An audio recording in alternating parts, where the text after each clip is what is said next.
కర్నూలు జిల్లా మధ్యకర మండలం తెలుగుదేశం నాయకుడు చంద్రశేఖర్ గౌడ్ మాట్లాడుతూ గత ప్రభుత్వం వైఎస్ఆర్సీపీ పార్టీ 5 సంవత్సరాల పరిపాలనలో కనీసం మధ్యకర నుండి బురుజులు వెళ్లే బస్సు రోడ్డు గుంతలమయంగా మన్నా పట్టించుకోలేదని, ఈ మార్గం గుండా ఆసుపత్రికి వెళ్లాలంటే మార్గ మధ్యంలోనే ప్రాణాలు గాలిలో కలిసిపోతున్నాయి. ఎందరో తెలుగుదేశం పార్టీ అధికారంలోకి రాగానే ఒకే ఒక్క సంవత్సరం లోపల మధ్యకేరు నుండి బురదల థర్డ్ వేయడం జరిగింది.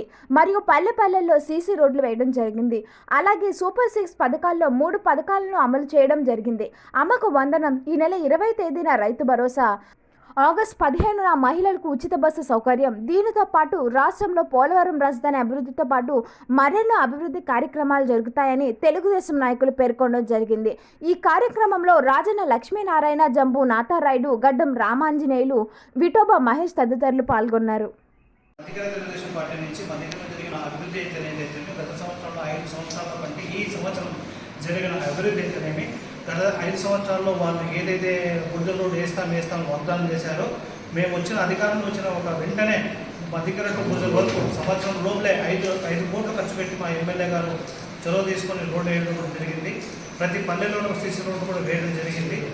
అభివృద్ధితో పాటు కూడా ఎన్నో సంక్షేమ కార్యక్రమాలు ఆల్రెడీ మనం సూపర్ 6 భాగంలో కూడా ఆల్రెడీ 3 పథకాలు కంప్లీట్ చేయడం కూడా జరిగింది.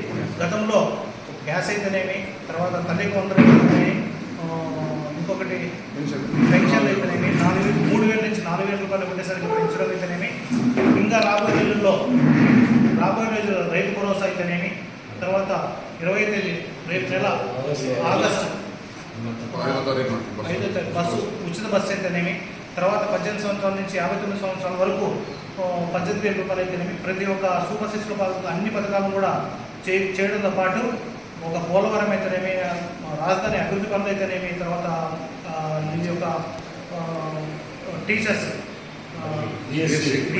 మెగా డిఎస్సి 18,000 ఉద్యోగాలు అయితేనేమి, పోలీసు ఉద్యోగాలు 5,000 అయితేనేమి, తర్వాత ఎన్నో సంక్షేమ పథకాలను చేసిన ఘనత ఒక చంద్రబాబు నాయుడు తెలుగుదేశం ప్రభుత్వానికే తప్పుతుందని ఈ సభాముఖంగా మీకు తెలియజేస్తున్నాం.